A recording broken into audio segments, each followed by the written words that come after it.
Hello and welcome to the Grow Talks panel discussion series jointly organized by the Embassy of the Federal Republic of Germany in Singapore, together with the Singapore Embassy in Berlin, coming together on the occasion of 60 years of bilateral diplomatic relations between Germany and Singapore. I'm Augustine Aswan, your moderator for this panel series. Today, we kick off the third of a four-part series. The topic for the panel discussion, unity in diversity. Singapore's multicultural society is an example of unity in diversity, and Germany is embracing new opportunities with liberal immigration policies. How can both nations foster intergroup dialogue, enhance diversity management, and turn cultural differences into powerful assets? So this is where we'd like to involve you, members of the audience. Please do take a moment to reflect on what are your pressing questions. What would you like to pose to the panel? Do challenge our panel, as together over the next hour, we hope to ignite serious discussion on a range of pressing issues. Meanwhile, let me introduce our panel members for today's discussion. Joining me, Professor Dr. Naika Furutan, Director of the German Center of Integration and Migration Research, Anusha Thavaraja, Regional Chief Executive Officer for Allianz Asia Pacific, Sister Teresa Xiao, Council Member of the Interreligious Organization of Singapore, and Dr. Leong Chan Hung, RSIS Head of Social Cohesion Research at the S. Rajaratnam School of International Studies at Nanyang Technological University. Panel, thank you so much for making time to be with us. I'm going to kick off and let's cut to the chase. The first segment, we have titled it Unity at Home, both in Germany and in Singapore. Leong, I want to kick off with you. Unity and the we first mindset. It's key for Singapore to stay exceptional in a changed world. But perhaps you could kick off the panel discussion with your personal reflections on this. Sure. Thank you, Augustine, for that. Indeed, this is a changed world because if you look around you today, there's a lot more uncertainty. There's a lot more chaos, and the world ahead of us is a lot less benign, compared to the one that we're familiar with in the last 50, 60 years or so. But it is precisely because of that kind of climate that a lot of people today, we look forward to having some kind of continuity, right? Not just economic continuity in terms of job security, but also very cultural kind of security, that you don't feel marginalized, even as you have a lot more migration, you have a lot more exchanges, with globalization, through globalization and so on. And when we talk about unity and the we first mentality, the whole concept of we first really is first and foremost a recognition that we all belong to a very distinctive group, that we all have a cultural heritage, so to speak. And the we first idea is really a recognition that the continuity is important for all of us, and that applies not just to Singapore but all other parts of the world as well. So, and if you look at the idea, it's really a recognition, first and foremost, a recognition that the world has changed. And number two, that even in spite of the changes, we need to feel secure, and how governments of the world can, nurture the environment to make people feel secure, not just in terms of the jobs, but in terms of, their way of life. All right. I want to jump over to Naika. Your frank assessment, unity and we first, is this possible in Germany?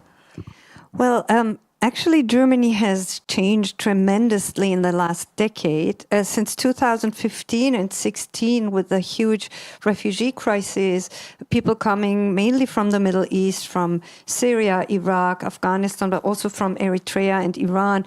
And then in 2022, with the Ukrainian refugees, Germany, in fact, has turned into one of the most dynamic migration actors in the world, right? Ranking just second behind the USA when it comes to international migration, and ranking in the top 5 since more than 10 years when it comes to refugee accepting countries. So if we just have a look at the first and second in this top 5, it's Iran and Turkey, and there is no other country from Europe, and not even any country that has been called a classical immigration country before. So Germany has changed its face very much. People have been embracing in a kind of welcoming culture the idea of being part of helping hands or helping people and helping hearts, but then that has also turned very much. So we have to somehow deal with that ambivalent situation, but we can say that there is a lot of diversity in Germany now. 30% of the population have a so-called migration background, and even 43% of the kids below 18. So we might see a minority-majority change in the upcoming decade, and the country has to get prepared for kind of managing this diversity beyond the idea of threat. Thank you so much. We kind of agreed the initial salvo, maximum 2 minutes for each speaker to do the initial downloading. So that's why they keep looking at me, so waiting for Augustine to lean forward. Teresa, I'd like to bring you into the conversation. Your work on the ground, you've had extensive time working with different communities. Is the unity and the we first mindset possible in Singapore, happening in Singapore? I think considering that the interreligious organization is 76 years old this year, so much longer than Singapore's independence, we have seen actually that today there is a better understanding in terms of how the different communities are coming together. And I think each community really believes that each one of us have a responsibility towards building this unity. So while it is more like a slogan, diversity is really the reality.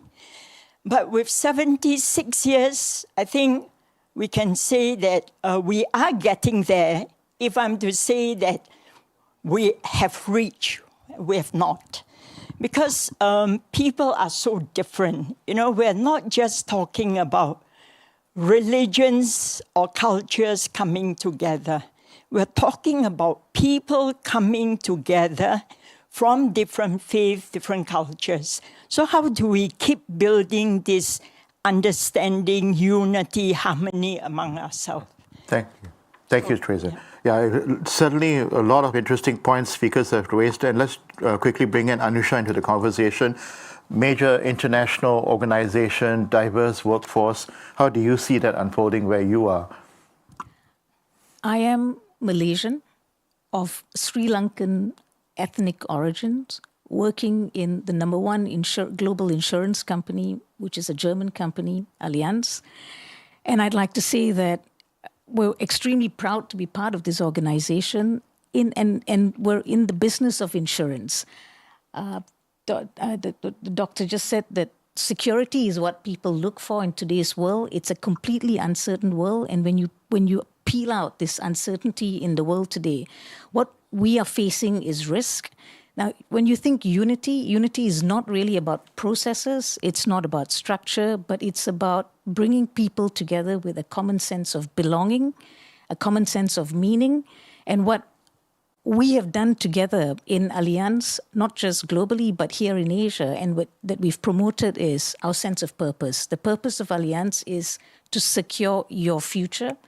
The security in future is what brings diversity together and unleashes the potential that we can, unleashes the brilliance of a diverse group of employees that can serve a diverse group of customers.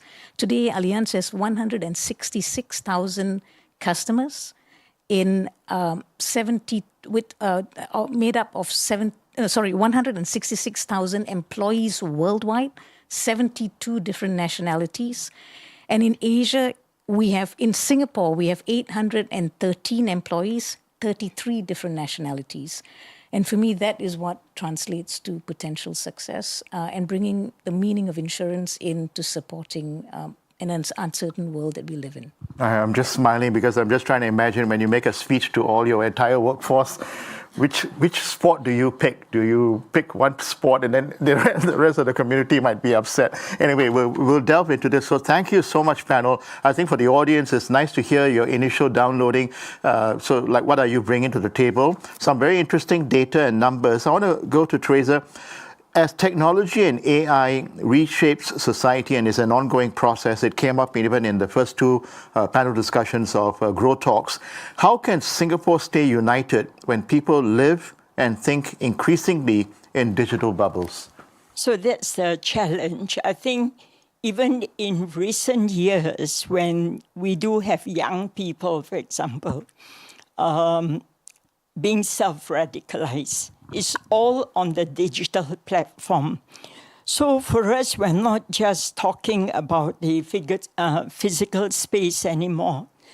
The digital space is also because with the digital space, we are not meeting the person face to face.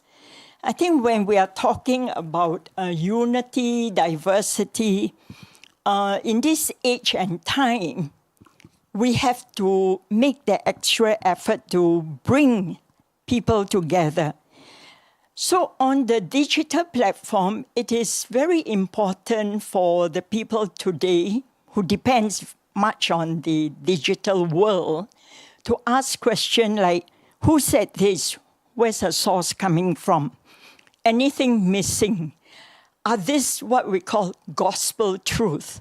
Or do I need to really approach people who are in the know, for example, religious leaders, even for what you call religions, we're also making use of digital spaces, isn't it? And yet, it is not enough just to download all this information. So the digital citizenship, anyone who makes use of this have to make sure that we use this space responsibly, with respect, and in terms of that truth, we cannot just hope to get it up to speed, and also because it is convenience.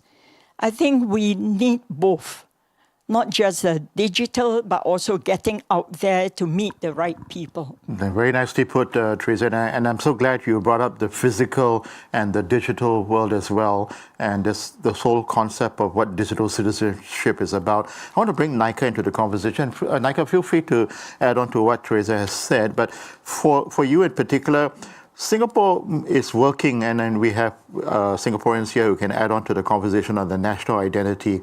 But in Germany, you would be best placed to explain the country of immigration. You've raised some interesting numbers. How is this changing and incorporating what Teresa has also mentioned about the digital space versus the physical space? Yeah. Well, actually, Germany, until the year 2001, kept on denying that it is a country of immigration. And then in the year 2001, there was a big commission, a bipartisan commission, to decide for the fact that Germany, well, indeed, now had to call itself or had to name itself a country of immigration due to the numbers of people who had already been living there in the second and sometimes third generation. And so while this was somehow accepted on a political basis, the population struggled very much, and some struggle until now, in accepting that the country has changed its physiognomy, its diversity, its actually narrative and national identity. So it's not only people with typically German names who have German passports and call themselves Germans. Well, I, for example, I am of Iranian origin. I have a double nationality. My dad's Iranian and my mom's German. So this obviously changes in the day-to-day experiences already people's minds and the way people somehow target each other.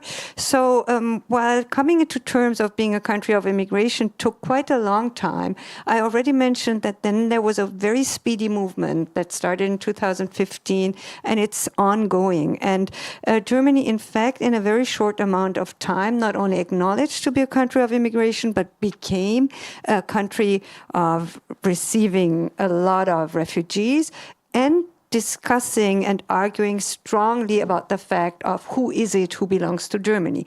Can we imagine a nation in unity while we have so many and highly increasing numbers of diversity? And we can see that policy has changed pretty much. You mentioned in the beginning that Germany is trying out some kind of liberal policies, but it's still very ambivalent. While we have a lot of liberalization innovation in terms of accepting, for example, people who come with a double nationality that we didn't have before, or accepting and acknowledging their experiences in their home countries, accepting and kind of embracing new languages. We also do have a lot of struggle in terms of ideas on closing down the borders, even if Germany is part of the European Union.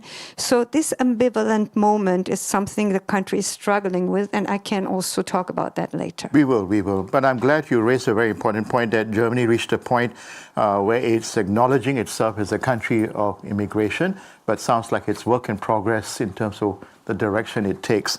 Leong, just a heads up, I'm going to give you the last word on this round, but I'm going to go to Anusha, Regional CEO of Allianz Asia Pacific. I mean, we're talking multiple cultures here in your line of work. You lead teams from many nationalities and cultures. What have you learned about creating a sense of a shared purpose? So correct. So I just shared the numbers just now, and the most important thing with the a common shared purpose. So we talked about the Allianz purpose, which is to secure people's futures, and as we looked at that, the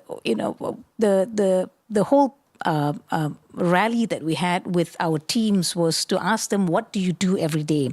And I'd like to maybe take a moment to explain what insurance is. And I know many people, when they think insurance, and when I was talking just now, someone said it's about numbers and probabilities.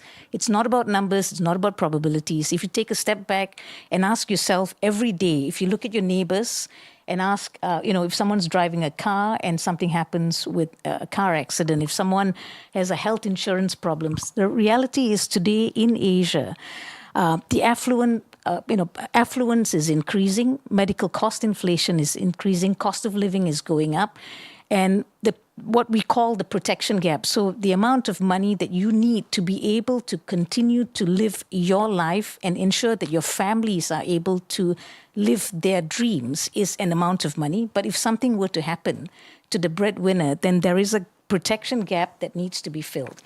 Now, if you take that step back, and as we work with our teams and help them understand what we do every day, which is to protect people's futures, when a family has an unfortunate event and the breadwinner loses their life, what really happens? They don't just have to deal with the loss, but they have to deal with the uncertainty of what's going to happen for many years to come, and the ability to continue to ensure that the family can continue to live their dreams, the children continue to go to university, etc. And what we have done with our teams is to say that we're here to protect more people. We look at the number of customers that we add on to becoming Allianz customers, that we protect their lives. And as people rally around this common purpose, it creates an inspiration, a common belonging, and a common sense on what we are doing every day. And this actually transcends cultures, it transcends nationalities, because we're here to make sure that we do the right thing and continue to ensure that lives are protected, risk is taken away. And in today's world, I think everyone is afraid of what's going to happen tomorrow. And as an insurer, as a leading insurer in the world today, what we do is to take that worry away from them and enable them to actually move with confidence forward and live their lives. So, and I like that word transcends. And later, when as the conversation develops, I'm going to come back to you, Anisha, but I'm going to plant the idea in your head. How do you ensure that the workforce that you are responsible for at the office is able to take that shared purpose out when they go back to their respective homes? How does that unity and diversity continue during the office and also outside of the office? I know you can't control what things happen at home, but I would love to hear your thoughts on that. Leong, we have basically run out of time for this part of the conversation on unity at home, but you get the final word on this for this section. Your thoughts? Well, I think diversity is inevitable if you look at today's climate. And at the end of the day, what really matters is this a subtractive or is this a potentially addictive layer in terms of defining who we are and how we engage one another? And the assumption has always been, diversity is something that of a challenge because it's subtractive. Having more of another means that you have less of your own.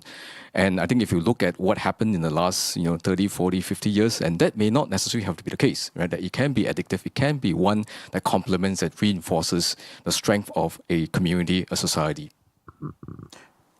We are going to label the next part of our conversation Unity During Tumultuous Times. And this, I believe, is a part where the audience can also come into the conversation. And do challenge our panel. You may have a specific area that you are concerned about or a question that you want to raise. Just a sense, get a sense in the room. Anybody got a question coming up? We'll get the microphone to you even now. All right? Okay, they're all thinking very hard. Teresa, with more global migration and diversity coming into Singapore itself, small island nation, how do we ensure newcomers and the locals build a genuine sense of belonging? Not just peaceful coexistence. Peaceful coexistence, it's almost a given in Singapore, but genuine belonging. So I think this is where the connection comes in. We are not just talking about people walking past each other if we manage a smile or a hi. Important is really the genuine belonging built through shared experiences. I think in Singapore, we know every year we have new citizens. Singaporeans are getting a bit disillusioned. And yet, I think the fact is that when we look at society as a whole, our Singaporeans are trying to grapple, and then they're also trying in a way to look at each person coming in as a gift, and not just putting the other one down and say that the other person is here to take my job. I think although we are a red dot, small country, but if there are people allowed in here to contribute towards the economy, that means there is a space for everyone. But it's how do we kind of really embrace people who are different? So I think it is very important for me as an educator, right? I have from 0 actually to 12 in my place.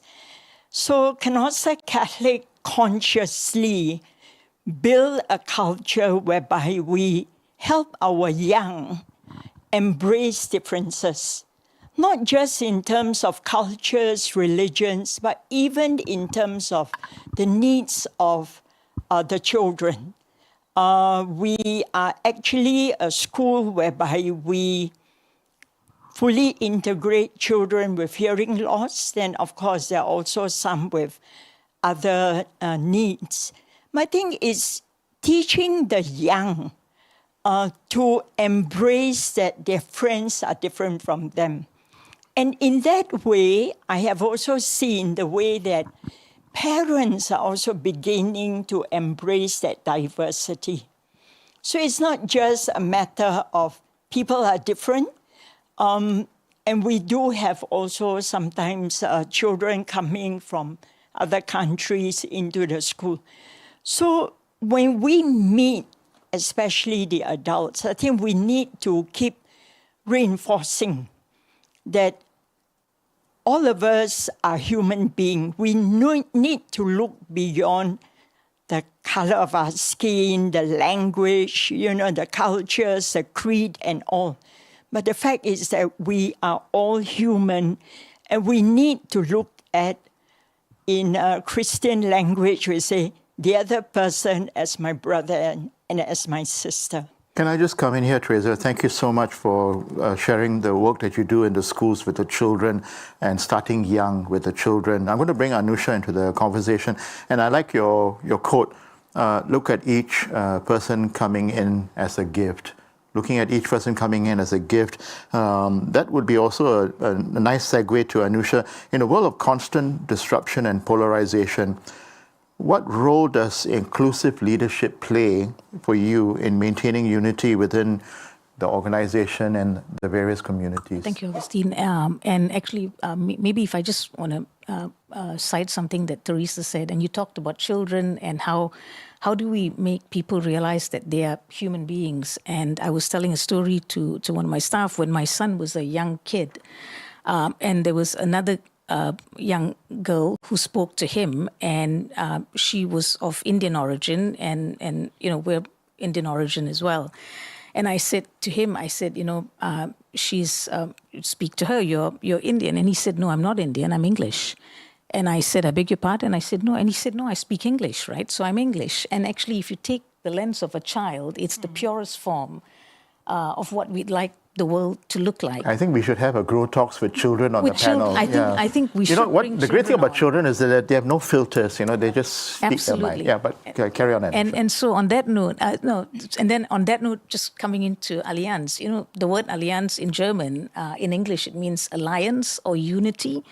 And it's really about bringing together our customers, our employees, our stakeholders to create a better world and to secure people's futures, right? And as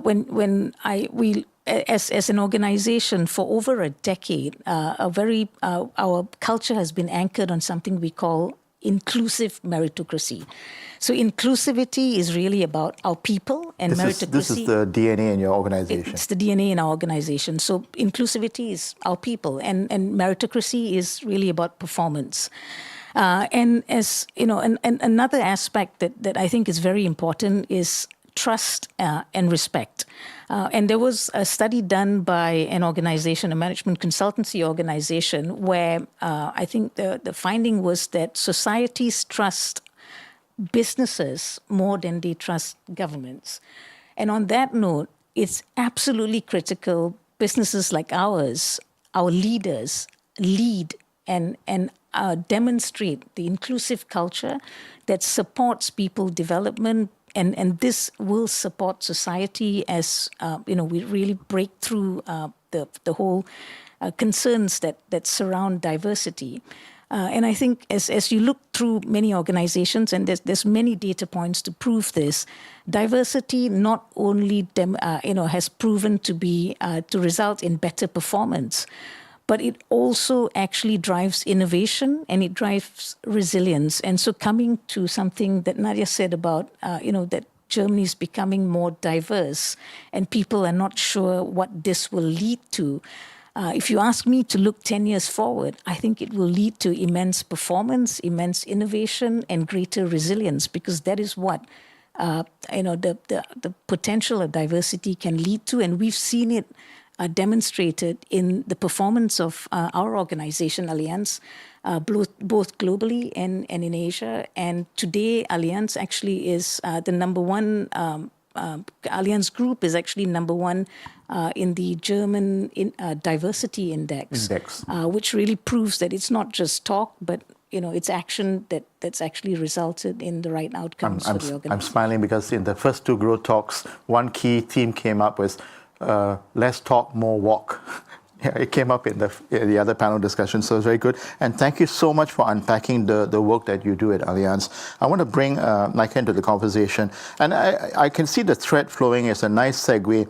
Both Germany and Singapore are also aging societies. It's a very real challenge. And so the role of migration is going to be critical. It's going to play an important role in the coming years. In fact, all of you speakers, you're already planting the seeds for the last part of our conversation, where I'll be asking all of you to comment on 2026 and moving forward, the next 5 years and beyond. What's your position on this, Nika? Thank you very much, Augustine, for this question. But please allow me to just shortly react on Anusha's quote, yeah. Because, when talking about inclusive meritocracy, this only works when people believe in the promise of democracy and equality.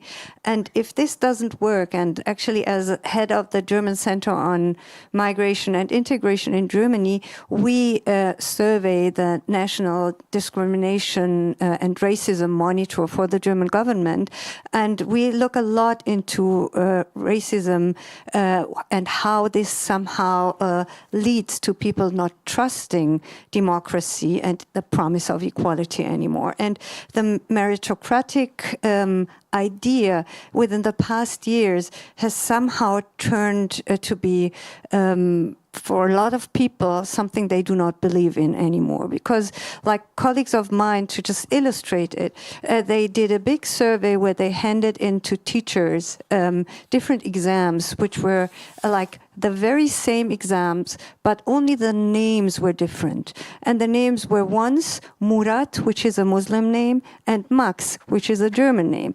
And you could see, and they replicated this study a lot of times with different angles, that the teachers who very much believe in meritocracy would always grade Murat not so good like Max. So Max would turn out with the better grades, even if it is the same exam.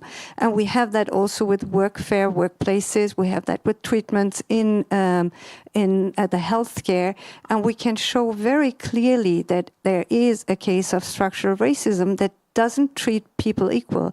So the idea of meritocracy somehow becomes a mere idea, but not a reality in society. And we correlate that with trust and democracy and see that this is kind of blurring. And therefore, I think it's very important that you say, if there is a saying, an idea of we grade people not on their religion and not because of their culture or their look and physiognomy, or because they came later to the country, but because we believe in that equality and we believe that if people do something, they merit to be treated as equal, then we can have that idea of unity and diversity thriving. But actually, these problems are still there. It's not only in Germany, but for myself, I'm surveying Germany, and I can say this still is a big problem. And coming back to your question on terms of aging societies, obviously, actually, we are in a moment where Germany is in need of workforce like it has never been since the Second World War. Yes. So the country is changing and aging tremendously. Until 2036, 60% of our public servants are going to retire. And already now we can see that in very key sectors, and these key sectors are not only healthcare and teaching, but also industrial sectors, also sectors like bus drivers, people working at the airport, just sectors where we need skilled and non-skilled people. We are in dire need of people working, and we are competing with other countries, industrial countries, for a workforce that we only can manage to get in through migration. But at the very same time, there is this ambivalent moment I was pointing to before. Germany needs migration, but the people don't want migration.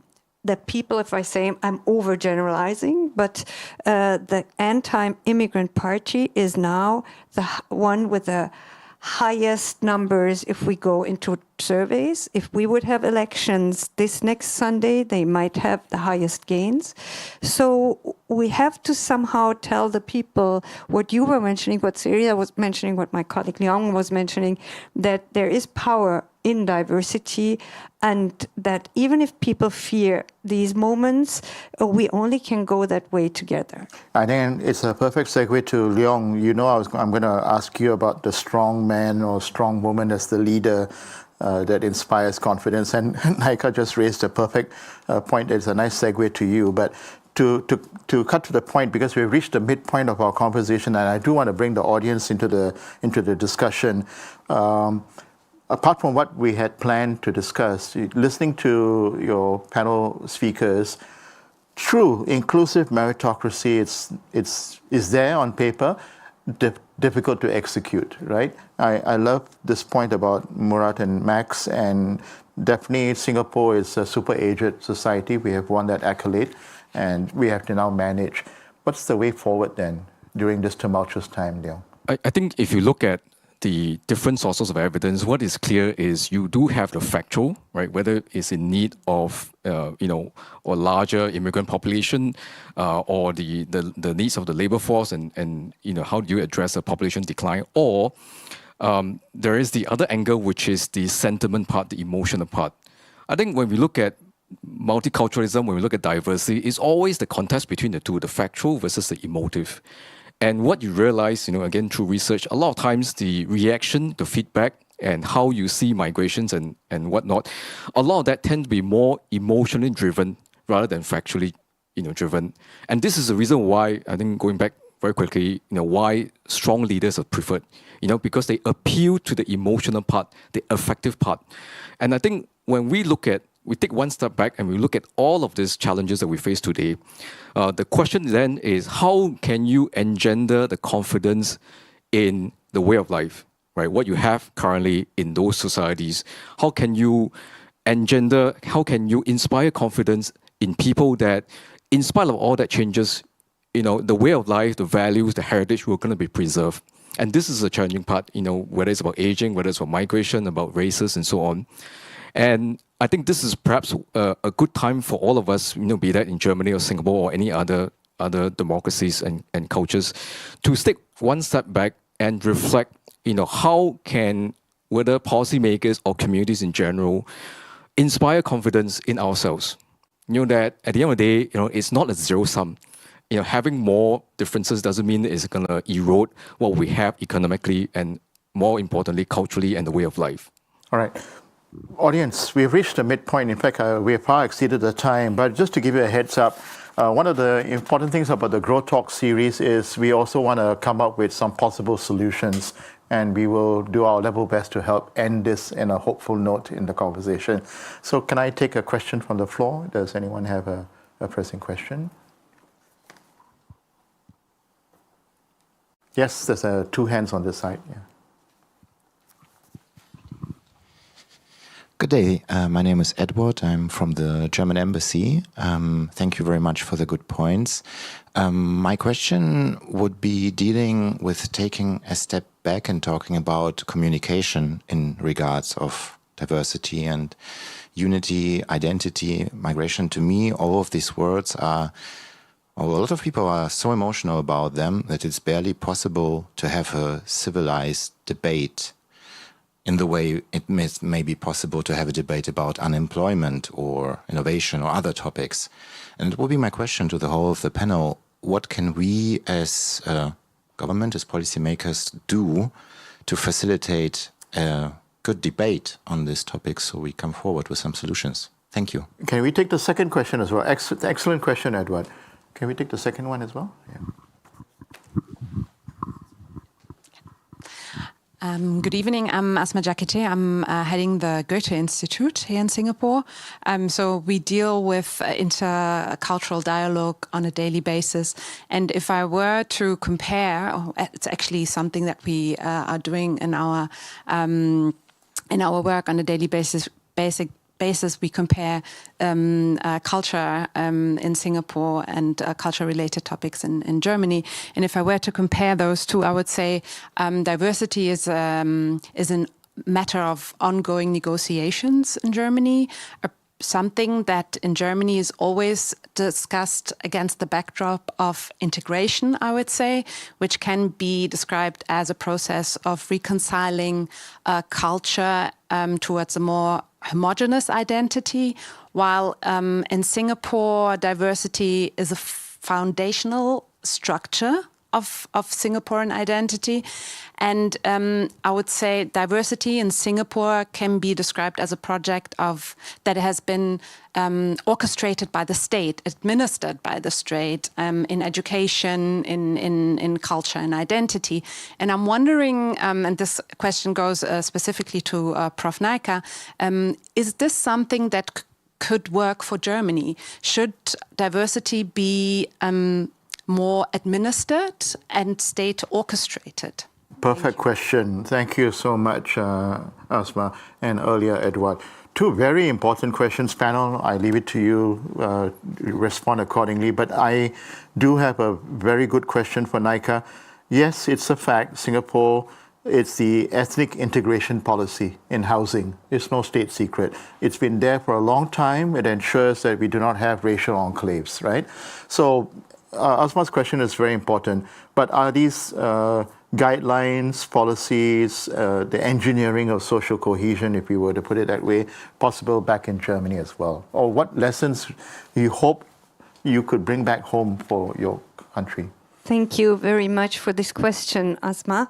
Well, actually, it's far easier to do social engineering in a country with less population. Germany has 84 million inhabitants, and compared to Singapore, it's also in a matter of organization and structure. We have social engineering and cultural engineering policies in Europe too, for example, in Denmark. But Denmark is kind of comparable in terms of population size. And also you mentioned Germany has gone away through kind of testing other forms of participation or dealing with diversity.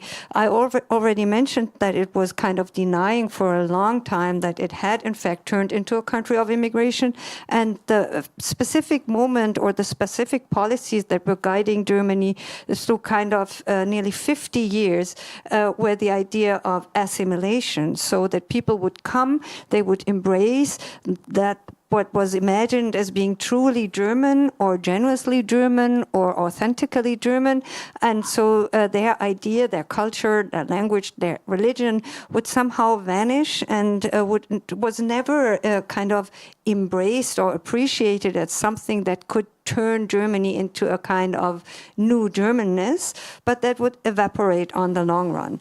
So that has changed, as you were mentioning. It turned more into an integration model where people, if they would show that they would bring in something in terms of meritocracy, or that they would kind of try to participate, would be acknowledged at least as people with the same rights.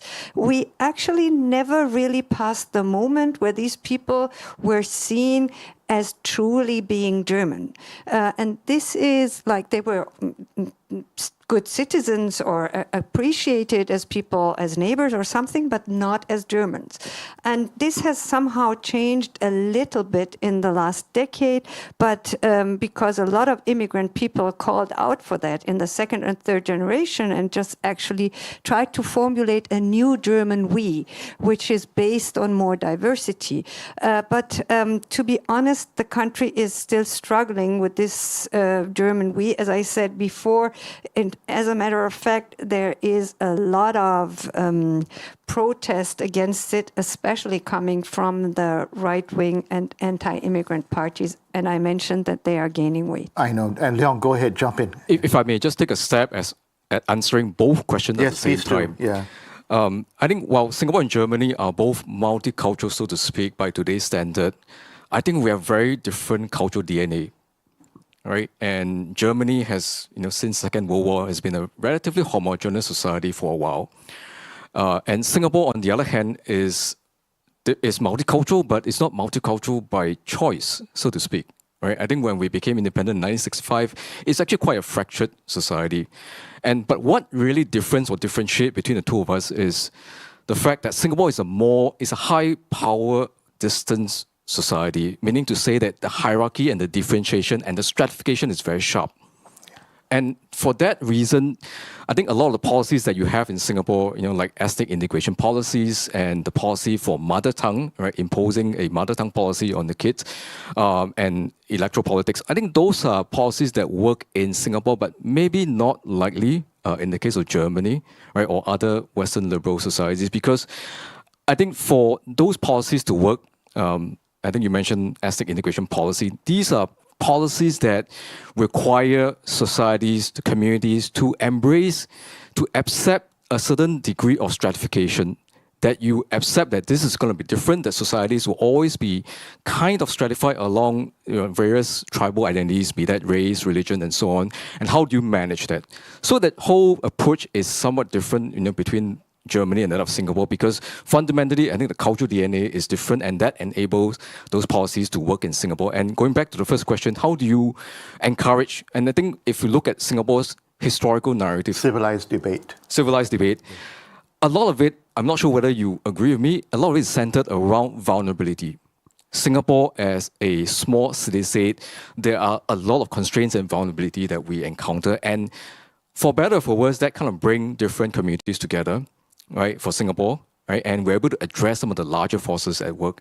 And I think it's important that whatever policies and approach that we consider, I think it's important to consider the context, the cultural DNA, and what that means in terms of whether those policies and approach are practical on the ground. I really need to remind speakers, we will have to keep it very tight, 2 minutes tops for each of your interventions. But we are already in the home stretch, and I made a promise, no matter what the challenges are, and two great questions that got all of us talking, probably Grow Talks needs to come back and have a part 2 of this entire conversation. But for now, we must head towards the groundbreaking schemes and solutions. Anusha, you signaled to me, definitely in your line of work, when you bring in people from different cultures, different nationalities from all the world, complicated situation in terms of employment and integrating them into a workforce in Singapore. There's no denying that. But how do you do it, and how do you move your organization forward? Okay, thank you. Can I Also, take yes. a moment to comment on something Nika and Leong talked about? So first on inclusive and meritocracy, I completely understand, and it's interesting how you shared the story of Max and Murad. Now, what I think is really important, and here I'm speaking, so I'd like to bring up maybe public-private partnerships. And Allianz is it's the number one global insurer the way inclusive meritocracy has been anchored. To quote Augustine, it's about walking the talk, and the proof points are in ultimately employee engagement. The Allianz actually runs a very transparent process of getting feedback from employees every year. And a very precise question asked is around trust and respect, a question around inclusivity and the ability to succeed in the organization. And you read this feedback. Despite gender, and we read the feedback and we get the numbers. And it's there, it's available. I can talk about the Asian results, and Asia scored something close to 90% on that, and it's completely anonymous. Now, for me, those are proof points that it's happening. And I said we had 122,000 employees worldwide. Now, if organizations as large as Allianz can partner with and show examples, I think these are things that we have to take small steps forward, because we're not going to, the situation of Singapore and the situation of Germany are very different, and one's an island state and one is, and therefore we need to take small steps forward. We need a public-private type partnership to bring experiences together for people to hear real stories and believe that it's possible.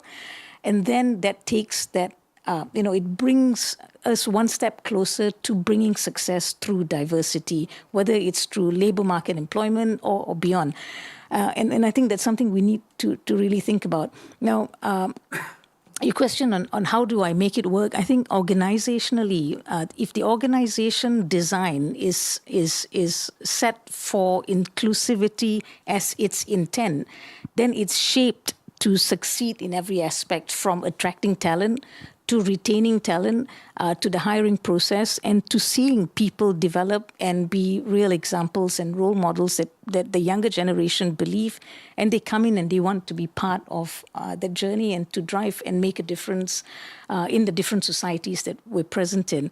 I'd also like to take an opportunity to actually share, and Sister Teresa talked about children with hearing loss earlier.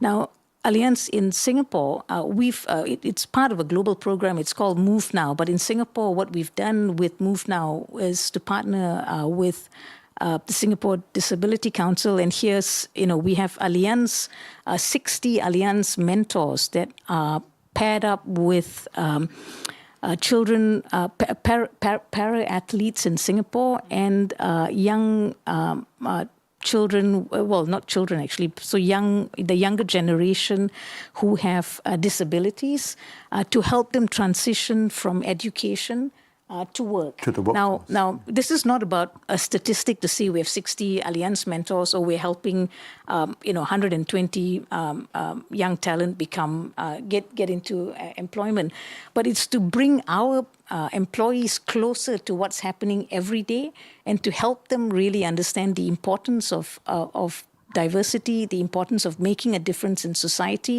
and how, as leaders in the insurance industry, we can make a difference. And if it's making many more people and organizations like us come together, that I hope will then help the likes of NICA get teachers who are rating a Murad and a Max differently, stop rating a Murad and a Max differently, because it will come out, and we've got to all act as leaders. Yeah, certainly food for thought, and definitely I can exercise my prerogative as a moderator. We all need to come back for a part 2 discussion, but we need to head towards the home stretch.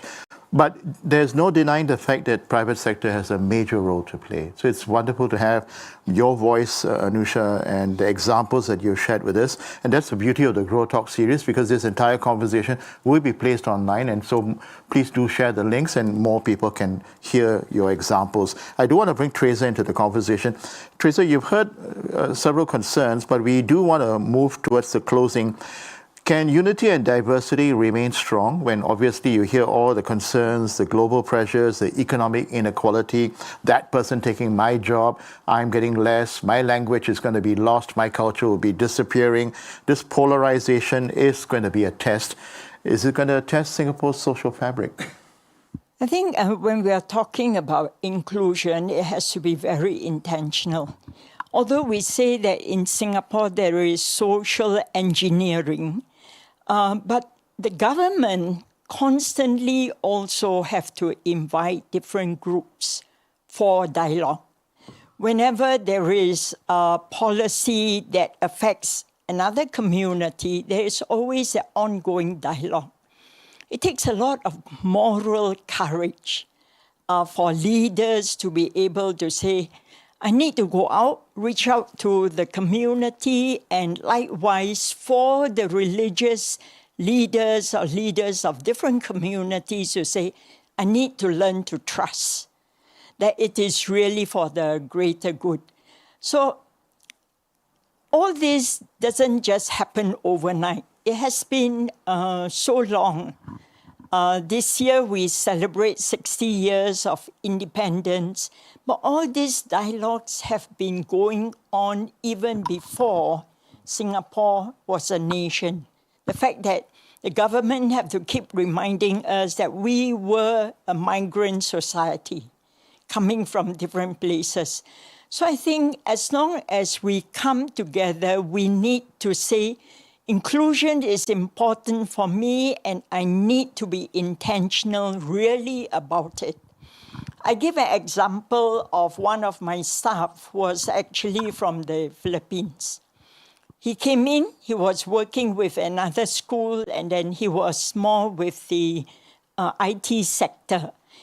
And then when he came to my place and is working under the social service agency, his fellow staff actually asked him, do you want to continue just to be in the IT sector? Or is there something that you want to do differently? And they actually brought him, we spoke about it, and he was sent for a course on HR. So now in the organization, he is both IT, but his main work is really the HR. So I think when we are really looking at taking care of one another, we need to also think of the well-being. He has a family, we need to take care of him. He's not PR, he's not, PR as in permanent resident. Yeah, the permanent resident, he's not. And yet, we have to continually reach out and say, it is work in progress, but we will get there, whether it is 10 years, 20 years, 30 years. It's not easy for Singapore, Singaporeans.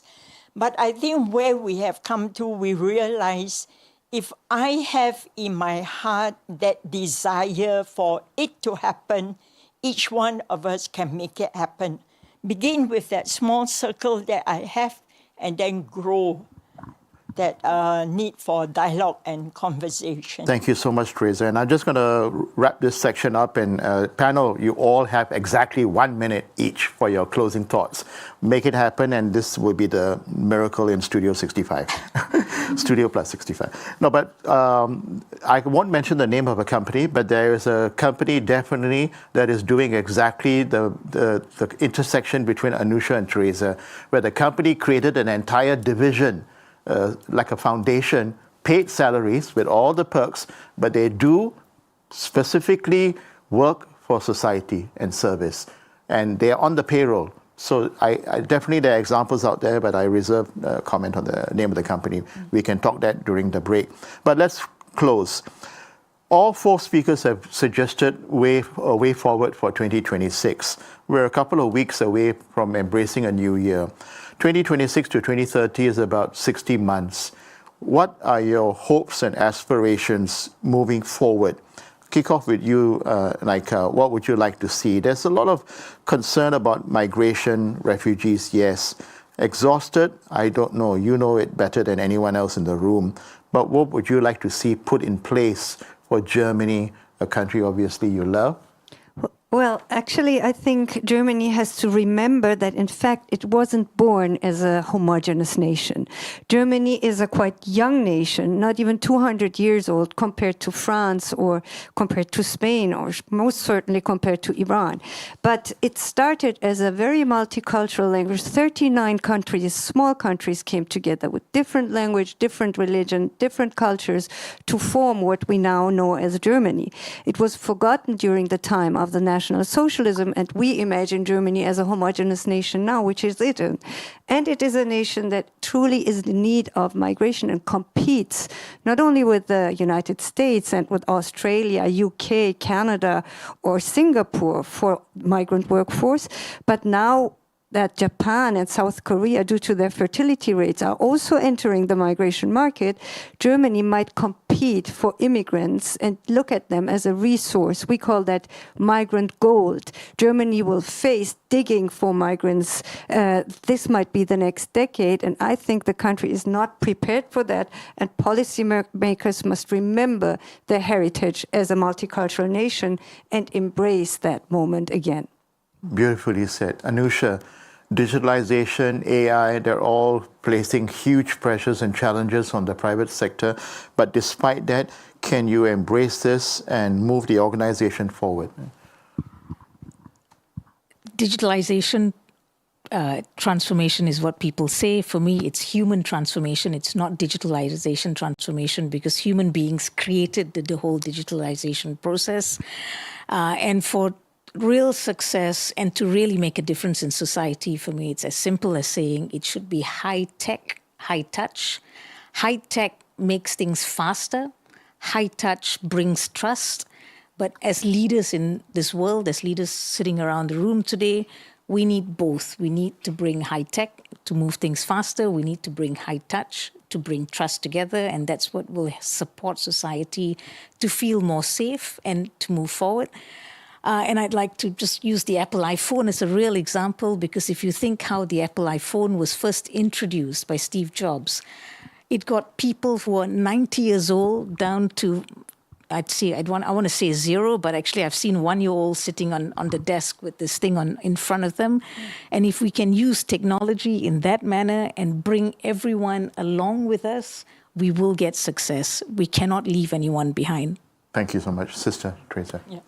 So for me, I feel that although we are talking about technology and all, we have to remind ourselves that technology will never replace a human being. So I think in terms of value, respect, compassion, and all is something that we have to keep building in our young, despite the fact that they are what they call digital native. But I think we need to get our people out to really interact with people who are different from them. So we may have our differences and all, but I think differences can only resolve when we get the chance really to meet face to face. Digital can never replace that meeting and the encounter. And I think it's an excellent tribute to the Grow Talks, because truly you need the moral courage, Teresa, as you said, to bring groups together and to have that face-to-face conversation. So 2 beautiful questions from the audience that sparked so much discussion. Leong, take it home for us. I started by talking about cultural continuity and economic continuity. How do you preserve the way of life and your economic security? And I'll end with that. I think Singapore's model, really the beauty of it is the focus on pragmatism, right? So even as we approach, how do you, foster cohesion and diversity at the same time? I think the question has always been, how do you do that without eroding that sense of confidence socially and economically? And if you look at Singapore's migration, for instance, I mean, that's one classic example where even as we open the doors to global talent, we want to ensure, and this is what was said by the former Prime Minister, that the racial balance will not be disrupted. So I think a lot of the policies and approach that we have, be that ethnic integration policies or migration policies, a lot of it is really centered about what is pragmatic and what would not create a disturbance, that would otherwise disrupt how people look at migration, multiculturalism. And I think this is something that, between Germany and Singapore, there's a lot that we can exchange and share. What are some of the insights and what are some of the contexts and the variables that will allow those policies to work or not work? Thank you, Leong. So we hope that this entire conversation, as tight as it has been, will inspire not just the physical audience, but the online audience who will pick up the points here to come out of the digital world and go into the real physical world, to organize different conversations at the workplace, at the think tanks, at the universities, at the workplaces and in the private sector, and keep this conversation going. So thanks. That's all the time we have for this panel discussion. Please join me in thanking our panel for their enlightening and insightful responses. Naika, for a turn. Yes, go ahead. Anusha Tavaraja, Teresa Xiao, and Leong Chan Hung. And thanks to all of you for your participation. Up next in the 4th and the final episode, New Ways to Success. 4 speakers will explore what success means to citizens from Germany and Singapore. Till then, I'm Moxie Nathwan. Thanks for being with us on the Grow Talk series.